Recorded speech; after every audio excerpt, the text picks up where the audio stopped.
me acostumar com isso aqui. Cadê o Xande?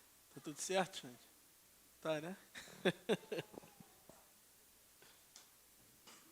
Boa noite, irmãos. Quem acertar o texto de hoje, qual o salmo que a gente vai estar estudando hoje? Salmo 119. Qual o bloco que a gente vai estudar hoje? 65 ao 72. Abram as suas Bíblias e vamos pensar um pouco sobre o que a palavra de Deus tem reservado para nós nessa noite. O texto de hoje, irmãos, ele vai falar sobre uma característica de Deus que a gente canta, que a gente fala, que a gente ouve por muitas vezes e em muitos lugares, que é a bondade do Senhor. E eu queria provocar vocês perguntando o que é ser bom. Pensa aí. Tem 10 segundos para pensar. O que é ser bom? Na nossa cultura, na nossa sociedade, a gente tende a pensar que ser bom ou estar bem é quando as coisas vão bem. E ser bom, no caso, seria quando eu faço o que está de acordo com o que as pessoas concordam ou de acordo com o que eu entendo. Só que a palavra de Deus ela vai nos mostrar que em diversos momentos da vida, essa característica de Deus, esse atributo de Deus, a sua bondade está conosco. Mesmo quando a gente não consegue reconhecer que a bondade está do nosso lado. Então, ser bom, por vezes, você vai estar sendo bom, Deus vai estar sendo bom contigo, mas não necessariamente vai estar tudo bem na sua vida. Às vezes, Deus está sendo bom conosco, nos fazendo passar por uma doença. Às vezes, Deus vai estar sendo bom conosco, tirando o emprego que nós tanto amamos. Às vezes, Deus vai estar sendo bom conosco, tirando a pessoa que nós amamos de próximo de nós. E parece contraditório, porque se me faz bem, por que não é bom? Normalmente a gente ouve isso. Se te faz bem, então está tudo bem. Quem assina essa frase é o Satanás, mas não é Deus. Porque não necessariamente estar tudo bem quer dizer que é bom. A palavra de Deus diz assim, Salmo 119, verso 65 ao 72. Tem sido bom para o teu servo, Senhor, segundo a tua palavra. Ensina-me bom juízo e conhecimento, pois creio nos teus mandamentos. Antes de ser afligido, eu andava errado, mas agora guardo a tua palavra. Tu és bom e fazes o bem. Ensina-me os teus decretos. Os soberbos têm forjado mentiras contra mim, mas eu guardo de todo o coração os teus preceitos. O coração deles se tornou insensível, como se fosse de sebo, mas eu me alegro na tua lei. Foi bom que eu tivesse passado pela aflição, para que aprendesse os teus decretos. Para mim vale mais a lei, que procede da tua boca, do que milhares de peças de ouro ou de prata. Louvado seja o teu nome, Senhor, pela tua palavra. Louvado seja o teu nome pela tua bondade. Louvado seja o teu nome, porque o Senhor é quem nos sustenta, é quem nos mantém. É o Senhor que se revela por meio das Escrituras Sagradas, por meio da Bíblia. O Senhor tem se revelado a este povo que se reúne aqui nessa igreja simples, em Cachamorra. Louvado seja o teu nome por isso. Eu oro em nome de Jesus. Amém. Às vezes, irmãos, a gente é deixado levar por essas falácias que nós ouvimos por aí. que se está tudo bem, é porque Deus está conosco. E se não está tudo bem, é porque o inimigo está furioso. Nem sempre. Às vezes Deus nos leva para lugares onde nós vamos, na nossa perspectiva, sofrer. Mas Deus vai nos moldando à sua imagem e semelhança. Quando o pneu do carro fura, quando o gás acaba, domingo na hora do almoço, que o gás só acaba na hora que a gente está fazendo comida. Normalmente é assim, a gente está usando, uma hora ele vai acabar e a gente está usando, então nunca é numa hora boa o gás acabar. Quem mora em apartamento e tem gás encanado sofre menos com isso. Mas quem usa botijão de gás sabe do que eu estou falando. A gente passa por momentos na vida onde, às vezes, a gente pode pensar, deu tudo errado. Minha vida não está nas mãos de Deus, porque Deus me abandonou. Quando, na verdade, Ele conduz todas as coisas e nos mantém firmes, mesmo quando as coisas não vão bem. O texto de hoje é um texto muito especial, especialmente pelo versículo 71, que eu fiquei lendo várias vezes o que o salmista fala. Ele diz, foi bom que eu tivesse passado pela aflição. Foi bom que eu tivesse passado pela aflição. Quem diz isso? Ninguém diz isso em sã consciência, que a gente poderia pensar. Mas um servo de Deus que entende o porquê foi bom passar pela aflição, ele vai entender que foi bom passar pela aflição para que ele aprendesse os decretos de Deus. A gente vive num mundo cheio de informações. Às vezes é necessário Deus nos tirar da nossa zona de conforto para que a gente aprenda a respeito da sua palavra, a respeito da sua lei. Então, a primeira coisa que a gente vai ver nesse trecho do Salmo 119 é que Deus é bom e fiel à sua palavra. Deus é bom e fiel à sua palavra. Versos 65 e 66. Tem sido bom para o teu servo, Senhor, segundo a tua palavra. Ensina-me bom juízo e conhecimento, pois creio nos teus mandamentos. Em algumas traduções, o verso 65, ele vai iniciar dizendo assim, fizeste bem ao teu servo. E o fato é que a gente não pode esquecer que nós estamos em meio ao Salmo 119. Tem coisas que já aconteceram e que o salmista veio falando, nesse salmo que nós estamos estudando e expondo, e tem coisas que vão acontecer. Mas o cenário é um homem, servo de Deus, que crê em Deus e está louvando ao Senhor. Louvando ao Senhor por quê? Porque ele ama a Deus. Mas, além disso, ele ama a palavra de Deus, que é Deus se revelando a ele.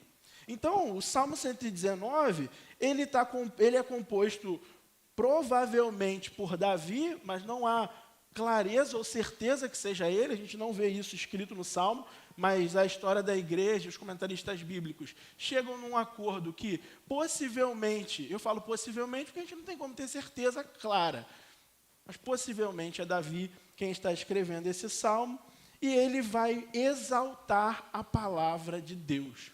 Ele vai fazer como se a gente pegasse a Bíblia e, tratasse ela da melhor forma possível, cuidando da Bíblia, lendo-a todo dia, como ela deve ser lida, como ela deve ser observada por nós.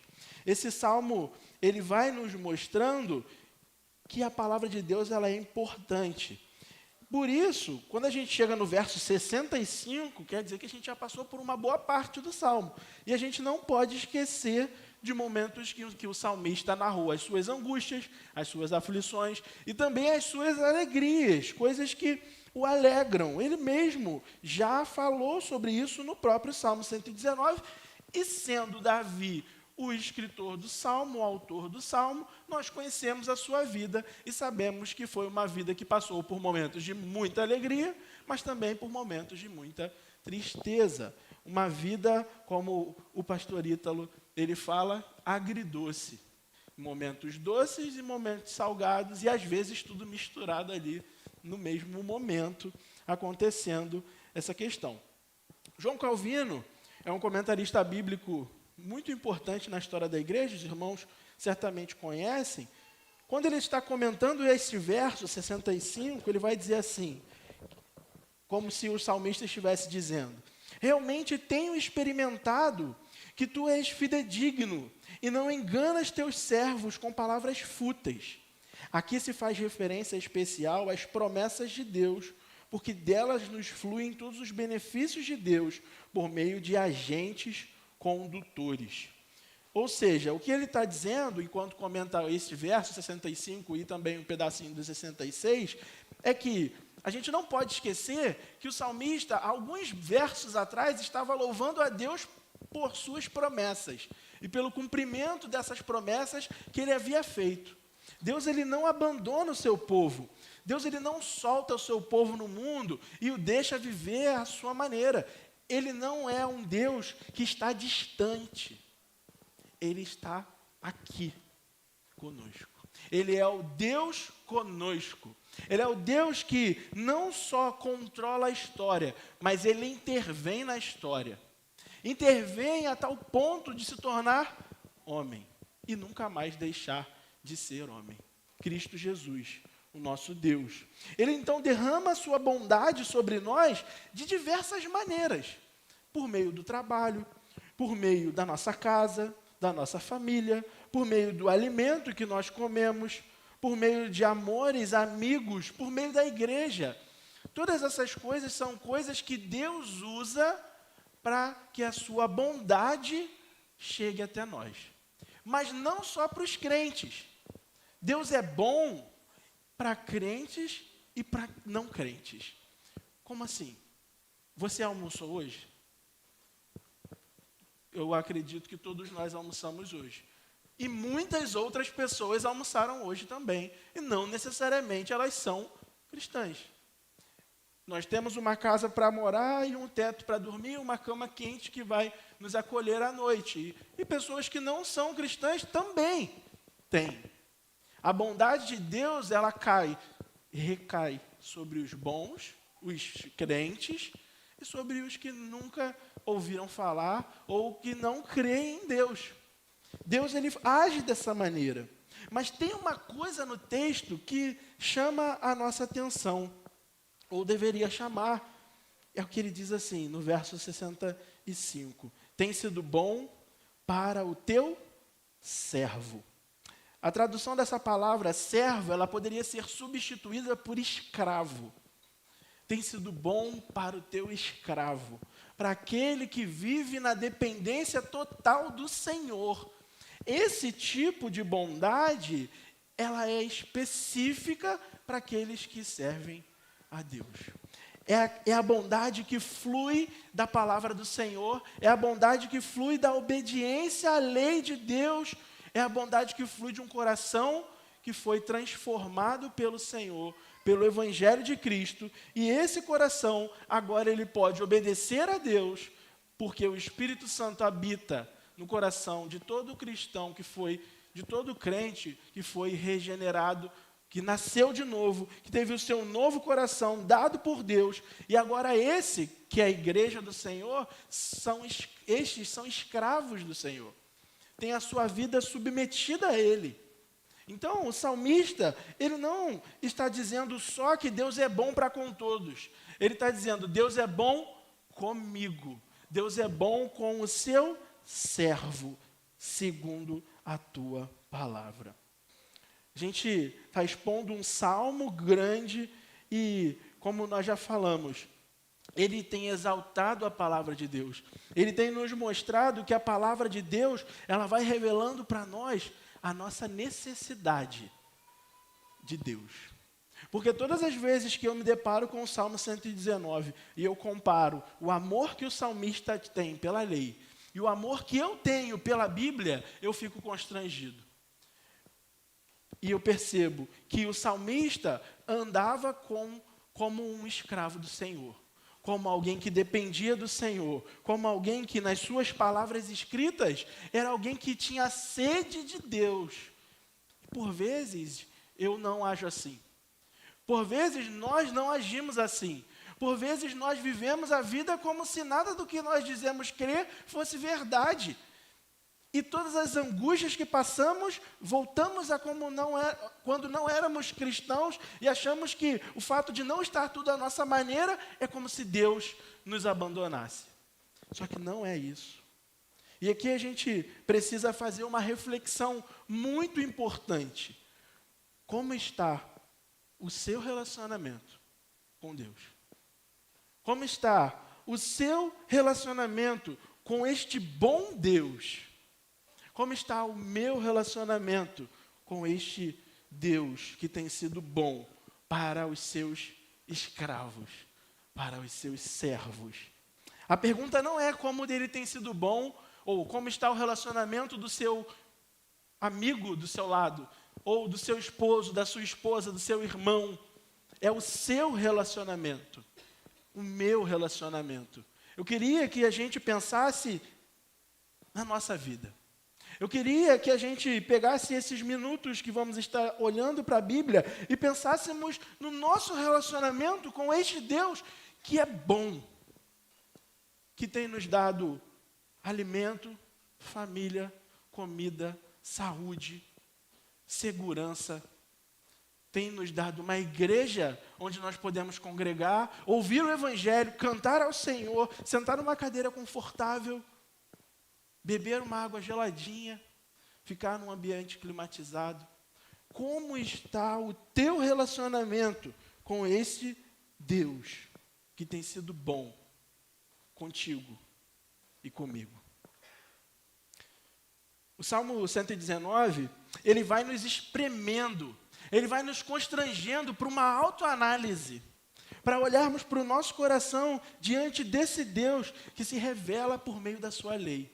E a Bíblia vai dizer para a gente que essa lei não é má, ela é boa. Ela é o caminho que Deus escreveu para que o homem caminhe. Só que a gente sabe que por nós mesmos não dá. A gente não consegue cumprir a lei como nós deveríamos cumprir. Por isso, Cristo vem ao mundo, cumpre a lei e morre nos representando naquela cruz. Por isso que a salvação é para todo aquele que crê no Senhor e na sua palavra, na sua lei. E a partir disso passa a experimentar um relacionamento profundo com esse Deus que é bom. Com esse Deus que derrama sobre crentes e não crentes a chuva, o sol, permite que a terra dê fruto, permite que a ciência avance, permite que a tecnologia avance, permite que a internet exista, permite que a gente consiga falar com pessoas do outro lugar do planeta, permite que os homens se espalhem pelo mundo, façam cultura, permite que a gente cante músicas, permite que a gente aprenda novos idiomas. Esse Deus que tem sido bom é o Deus em que nós nos relacionamos. E como está esse relacionamento com esse Deus?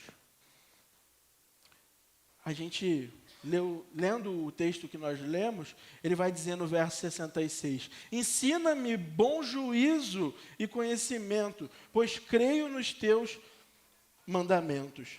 Essa expressão juízo e conhecimento é como se ele estivesse pedindo para Deus a capacidade de degustar, a capacidade de discernir. Sabe, quando você come uma coisa de olhos fechados e você fica tentando saber o que você está comendo? Eu fiquei lembrando do suco do Chaves, que era de tamarindo, tinha gosto, estou inventando aqui agora que eu não vou lembrar exatamente. Tamarindo, tinha gosto de melancia e tinha cheiro de laranja. Ele ficava falando isso e eu gosto muito de Chaves. É legal porque é um programa bastante antigo, mas que até hoje tem coisas que a gente pode refletir. Mas Deus dá essa capacidade para a gente, não como o Chaves, que bebia um suco de um gosto e tinha cheiro de outro e a aparência era de outro. Mas ele faz com que a gente, por meio da sua lei, possa discernir os seus juízos. E o salmista pede que Deus o ensine a degustar, ou seja, a ter essa capacidade de discernimento e sabedoria para viver para a glória de Deus. Isso é dado por Deus, por meio do Espírito Santo, a todo aquele que crê no Senhor. Para estes, que somos nós, que temos a mente renovada em Cristo, para que nós possamos agir em tudo, para todos, para que o reino de Deus seja avançado, seja expandido, para que o reino de Deus avance. Mateus, capítulo 13, no verso 10 e 11, vai dizer assim: Então, os discípulos se aproximaram de Jesus e lhe perguntaram: por que o Senhor fala com eles por meio de parábolas?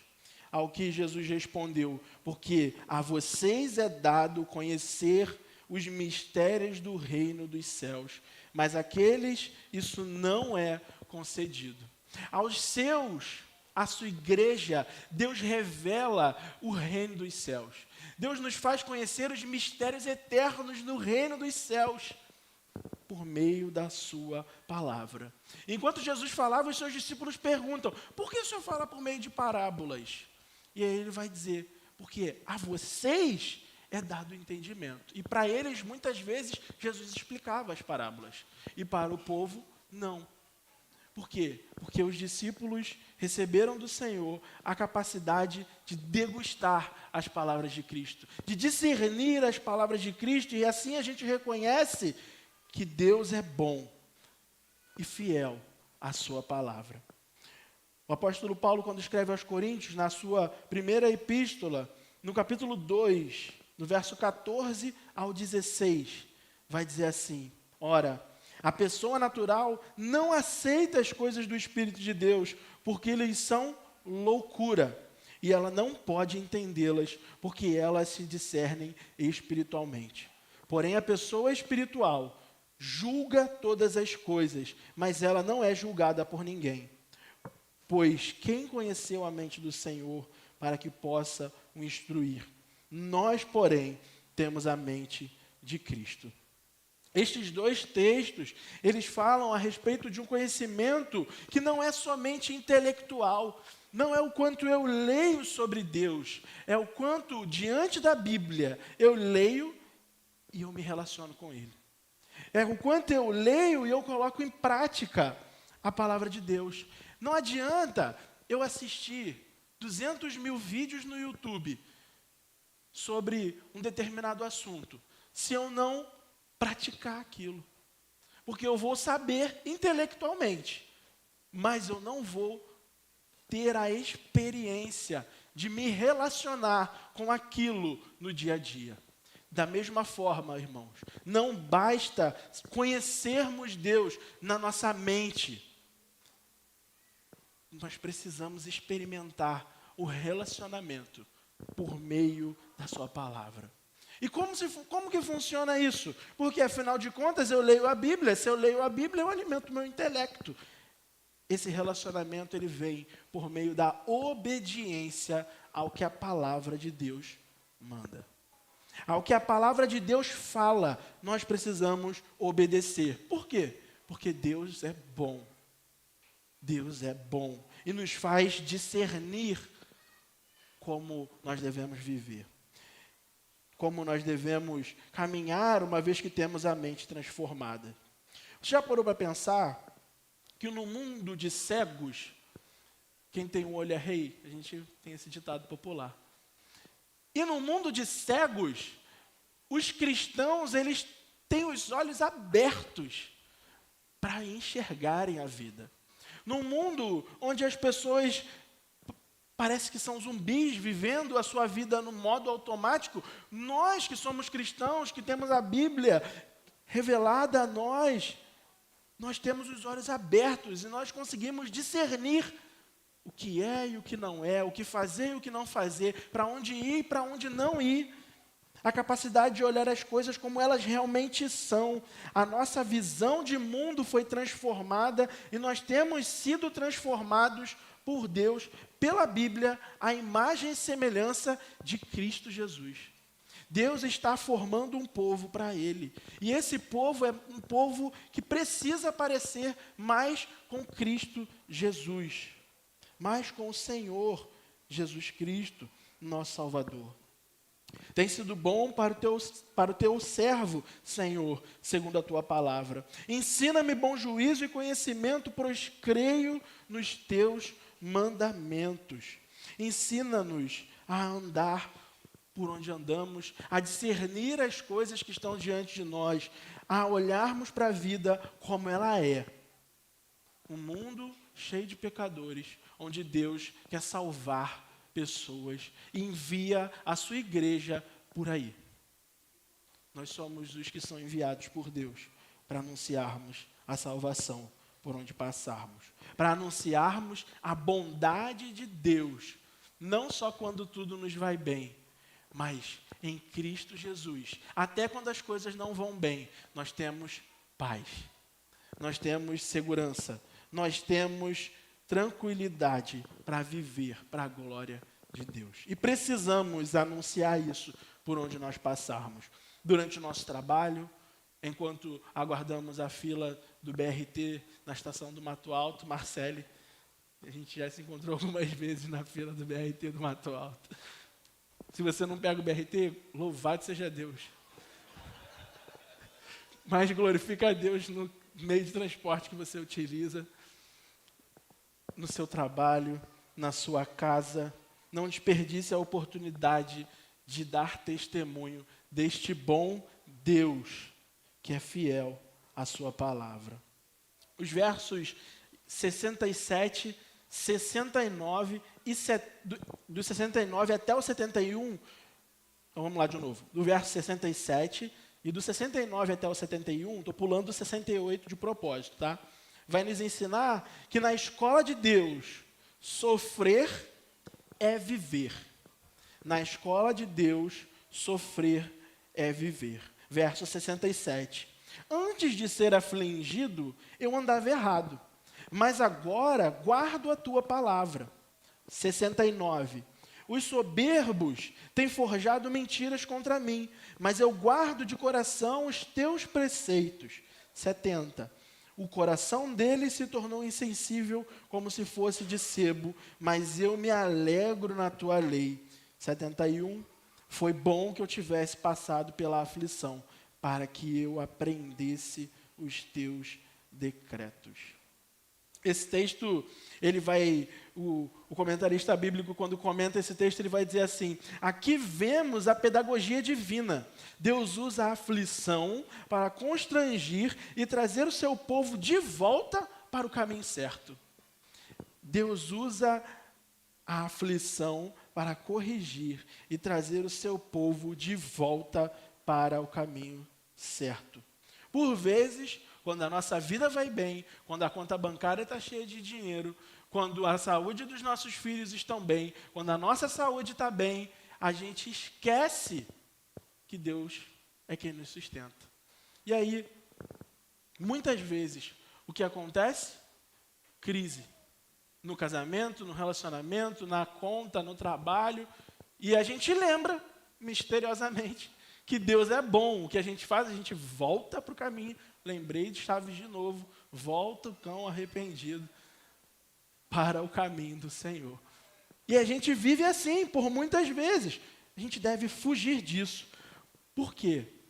Porque mesmo quando estamos sendo disciplinados pelo Senhor, mesmo quando estamos passando por momentos difíceis, ou não, ou por momentos de bonança, Deus é quem cuida de nós. Então, se você está passando por algum momento difícil, pode ser que Deus esteja chamando a sua atenção. Ou pode ser que você esteja errando mesmo. Pode ser que você esteja fazendo o que não deve ser feito. E por isso você está colhendo o fruto das suas más escolhas. Colhendo o fruto de uma vida desregrada. Colhendo o fruto de uma vida desorganizada. Colhendo o fruto de más escolhas que nós fazemos. O ponto é que Deus usa desses momentos para nos levar para perto dele. O autor aos Hebreus vai nos dizer, no capítulo 12, que o sofrimento ele é o meio pelo qual Deus molda o seu povo para a santidade. É o meio pelo qual Deus disciplina o seu povo. A partir do verso 5, no capítulo 12 da Epístola aos Hebreus. E vocês esqueceram da exortação que lhes é dirigida como a filhos. Filho meu, não despreze a correção que vem do Senhor, nem desanime quando você é repreendido por Ele, porque o Senhor corrige a quem ama e castiga todo filho a quem aceita. É para a disciplina que vocês perseveram. De fato, Deus os trata como filhos. E qual é o filho a quem o pai não corrige? Mas se estão sem essa correção, da qual todos se tornaram participantes, então vocês são bastardos e não filhos. Além disso, tínhamos nossos pais humanos que nos corrigiam e nós os respeitávamos. Será que então não nos sujeitaremos muito mais ao Pai espiritual para vivermos? Pois eles nos corrigiam por pouco tempo, segundo melhor lhes parecia. Deus, porém, nos disciplina para o nosso próprio bem, a fim de sermos participantes da sua santidade. Na verdade, toda disciplina ao ser aplicada não parece ser motivo de alegria, mas de tristeza. Porém, mais tarde, produz fruto pacífico aos que têm sido por ela exercitado, fruto de justiça. Por isso, levantem as mãos cansadas e fortaleçam os joelhos vacilantes. Façam os caminhos retos para os seus pés, para que o manco não desvie, mas seja curado. Um comentário sobre esse trecho que nós estamos lendo do Salmo. Diz assim: Deus humilha alguns com pobreza, outros com opróbrio ou vergonha, outros com problemas domésticos, ainda outros com labores difíceis, trabalhos difíceis e penosos. Assim, segundo a diversidade dos erros os quais nos inclinamos, Ele aplica a cada um o seu remédio apropriado. Pode parecer loucura, mas muitas vezes, Deus usa o sofrimento para nos moldar e nos fazer mais parecidos com Jesus. Só que nesse ponto, irmãos, há uma diferença gigante entre sofrer com Deus e sofrer sem Deus. E aqui eu queria que você prestasse muita atenção, muita atenção. Sofrer sem Deus é viver a vida como ela é. Um caos eterno. Um caos eterno. É viver em meio à loucura de ter que garantir o pão de cada dia. É viver com incertezas e problemas que nos perturbam e nos fazem desanimar, sem a possibilidade de encontrar descanso. Sem a possibilidade de você encontrar um Deus que cuida de você. Viver sem Deus, irmãos, é loucura. É completamente loucura. É tentar encontrar no sexo, no álcool, nas drogas, nos amores, nas conquistas, a satisfação por algo que nunca vai preencher o vazio que nós temos. Porque o que nós precisamos é de Deus. Nós fomos criados para Ele. E o nosso coração só vai encontrar descanso quando estiver nele. Agostinho disse isso. A vida sem Deus, ela é uma ilusão. Enquanto eu estudava esse texto, eu buscando na internet algumas referências sobre essa questão da ilusão da vida, eu encontrei 2 poemas de Francisco Otaviano, que diz assim: o primeiro, ilusões da vida. Quem passou pela vida em branca nuvem e em plácido repouso adormeceu. Quem não sentiu o frio da desgraça. Quem passou pela vida e não sofreu, foi espectro de homem, não foi homem. Só passou pela vida, não viveu. O poeta, ele reconhece que a vida é um sofrimento, que viver é um sofrimento, e que é inerente da vida o sofrer. Não sei se ele era um cristão ou não, mas esse pequeno poema me chamou a atenção, porque é de fato que a vida é. Uma loucura, ainda mais se ela for vivida sem Deus. Um outro poema desse mesmo poeta diz assim: morrer, dormir, não mais. Terminar a vida e com ela terminar nossas dores. Em um punhado de terra, algumas flores e às vezes uma lágrima fingida. Sim, minha morte não será sentida. Não deixo amigos, nem tive amores. Ou, se os tive, mostraram-se traidores. Algozes vis de uma alma consumida. Tudo é podre no mundo. que me importa que ele amanhã se esbroe e se desabe. Se a natureza para mim é morta, e é tempo, já que o meu exílio acabe. Vem, pois, ó morte, ao nada me transporta. Morrer, dormir, talvez sonhar, quem sabe. Uma vida de aguardando a morte. Uma vida que, ao lermos os poemas que este homem escreve, clama por algo maior, por algo que dê sentido à vida e à morte, por algo que o faça perceber, reconhecer que há mais do que viver, morrer e sofrer. Há mais. Só que só há mais para quem foi alcançado por Deus. Para quem foi transformado por esse Deus. Para o poeta, viver é sofrer, mas não há descanso. E o que ele espera é a morte. O que ele espera é morrer. Sem amigos, sem amores, sem família, sem ninguém. Ele quer acabar com o sofrimento dele. Para este homem, em suas poesias, ele descreveu nessas palavras parte do sentimento de um homem sem Deus. Esse homem foi um dos acadêmicos da Academia Brasileira de Letras e é alguém que compôs muitas coisas bonitas e belas, mas que mostra para a gente angústia, dor, sofrimento, finitude. Para nós, cristãos, o sofrimento existe, mas há consolo em meio ao sofrimento. Então, existe a forma de viver sofrendo sem Deus, e é isso que nós acabamos de ver. E há o outro lado da mesma moeda do sofrimento, que é sofrer com Deus. Assim, nós temos garantia de consolo em meio às lutas. É quando nós passamos pela dor, sabendo que há algo maior nos aguardando, há algo melhor nos aguardando. E esse algo melhor não é o sofrimento acabar, mas é uma eternidade de paz com Deus. É uma eternidade onde mesmo que a gente sofra nessa vida, um dia o sofrimento vai acabar. Um dia, por conta de uma pessoa, Cristo Jesus, que venceu a morte, nós degustaremos da vida para sempre nele. Jeremias, no capítulo 31, verso 16 ao 18, vai dizer assim: assim diz o Senhor, reprima a sua voz de choro e enxugue as lágrimas de seus olhos, porque o seu trabalho será recompensado, diz o Senhor.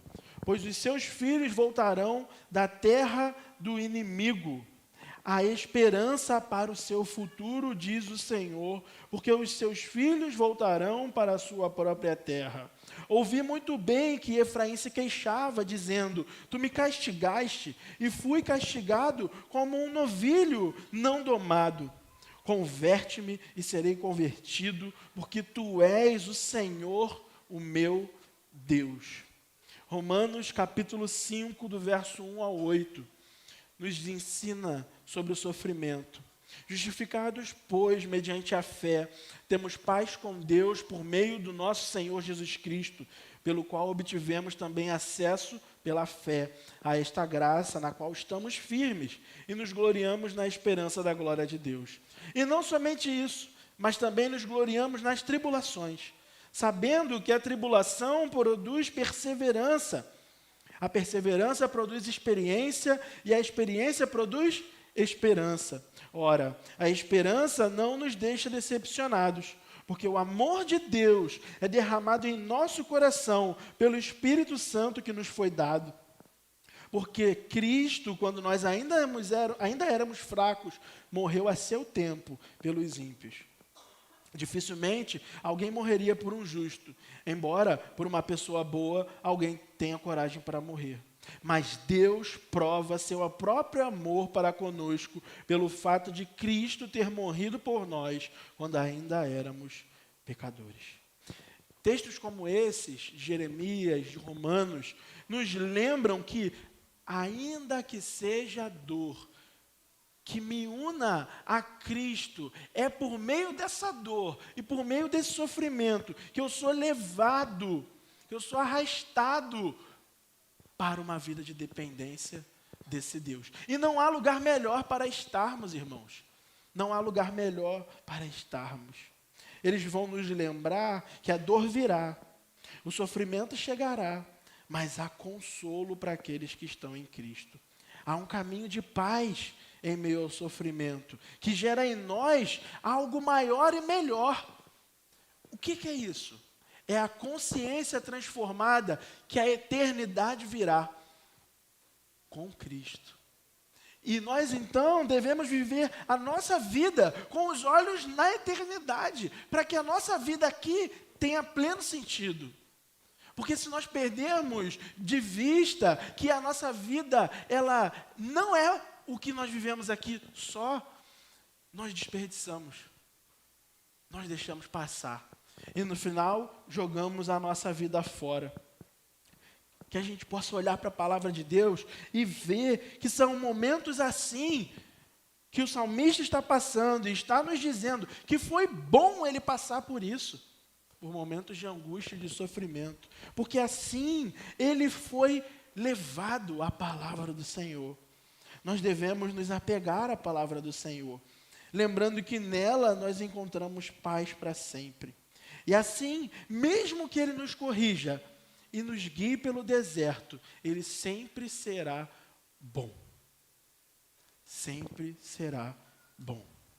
Todas as coisas que nos apertam, nos constrangem, elas nos levam para um caminho de sofrimento. E isso é dessa forma para que a gente possa crescer. Em Jesus, nós estamos seguros para sempre. Ele nos guiará em meio ao sofrimento, para que no fim a gente possa dizer, foi bom ter passado pela aflição, para que eu conhecesse mais do Senhor. Porque assim a gente aprende mais do Senhor. É dessa forma, irmãos, que a bondade de Deus nos guia pelo caminho da vida. Nós já vimos duas coisas até aqui. A primeira que nós vimos é que Deus é bom e fiel à sua palavra. E a segunda é que na escola de Deus, sofrer é viver. Glorifique a Deus pelo teu sofrimento, porque se você está sofrendo, é porque você está vivo. E se você não está sofrendo, glorifique a Deus e busque na palavra do Senhor tudo o que você precisa. Para encerrarmos, último ponto, versos 68 e 72, nós vamos aprender que Deus é bom e sua palavra vale mais. Tu és bom e fazes o bem, ensina-me os teus decretos. Para mim vale mais a lei que procede da tua boca do que milhares de peças de ouro ou de prata. A última coisa que a gente vai olhar nesse trecho do Salmo 119 é a lembrança de que Deus é bom, faz o bem e nos ensina sua palavra. Tudo isso para que a gente tenha prazer na sua lei. Tudo isso para que a gente sinta em nós o cuidado desse Deus que é bom. Dessa palavra que vale mais do que ouro, do que prata, do que todo o dinheiro do mundo. Mais do que riqueza, mais do que a própria vida. A palavra de Deus vale mais. Filipenses capítulo 3 retrata bem isso que a gente está falando. Do verso 7 ao verso 11, na minha opinião, é um dos textos mais lindos de toda a Bíblia. Vai dizer assim: mas o que para mim era lucro, isto considerei perda por causa de Cristo. Na verdade, considero tudo como perda, por causa da sublimidade do conhecimento de Cristo Jesus, meu Senhor. Eu considero tudo como perda, por causa do conhecimento de Deus. Mas não é conhecimento intelectual, é um relacionamento profundo com este Deus. Por causa dele, perdi todas as coisas e as considero como lixo para ganhar a Cristo e ser achado nele, não tendo justiça própria que procede da lei, mas aquela que é mediante a fé em Cristo, a justiça que procede de Deus, baseada na fé. O que eu quero é conhecer Cristo e o poder da sua ressurreição, tomar parte nos seus sofrimentos e me tornar como ele na sua morte, para de algum modo alcançar a ressurreição dentre os mortos. De novo, o que quero é conhecer a Cristo, o poder da ressurreição, tomar parte dos seus sofrimentos e me tornar como ele na sua morte, para de algum modo alcançar a ressurreição dentre os mortos. Deus é bom e sua palavra vale mais. Um homem como o apóstolo Paulo, que foi alcançado pela palavra de Deus, ele diz para nós que o alvo da nossa vida não deve ser os nossos sonhos, mas conhecer a Cristo, nos apegarmos a Cristo, nos dedicarmos a Cristo de tal forma, com tanta intensidade, a ponto de nos tornarmos como Ele na sua morte, para que assim, de algum modo milagroso, porque a salvação é um milagre, irmãos, Deus nos alcance, e na verdade, agimos assim porque fomos alcançados, e vivendo com essa consciência de alguém que sabe que Deus é bom, mesmo sendo afligido, nós aguardamos a ressurreição. E tomamos parte disso, não pelos nossos méritos, mas pelos méritos de Cristo. Deus é bom e fiel à sua palavra. Na escola de Deus, sofrer é viver. E por último, Deus é bom e sua palavra vale mais. O que é ser bom, então, irmãos? Ser bom é ser como Deus é. Para os que não creem, é uma ilusão, loucura, insensatez, buscar perfeitamente, agir de forma boa, porque não há essa possibilidade. Toda a bondade vem de Deus, e Deus é bom só e somente. Para os que creem em Cristo, é um mandamento, é propósito, é direção. Nós somos chamados a viver uma vida para a glória dele, sendo guiados em meio ao caos, com os olhos fixos em Jesus, autor e consumador da nossa fé. E somente assim, olhando para Jesus, experimentando o relacionamento com Jesus, e com a igreja de Jesus, e com os cristãos que vivem à nossa volta, pregando o evangelho, empenhados na missão de Deus, que Ele comunicou para a sua igreja, de anunciarmos o reino por onde nós passarmos, anunciarmos a bondade de Deus por onde nós passarmos, nós poderemos saber o que de fato é o bom. Deus é bom. Deus é bom. E mesmo em meio aos sofrimentos, Ele continua sendo bom para sempre. Vamos orar? Nós possamos pensar no que a palavra de Deus está nos dizendo. Porque Deus está falando conosco, irmãos. Deus Todo-Poderoso, Deus bondoso, Deus de rica e infinita misericórdia,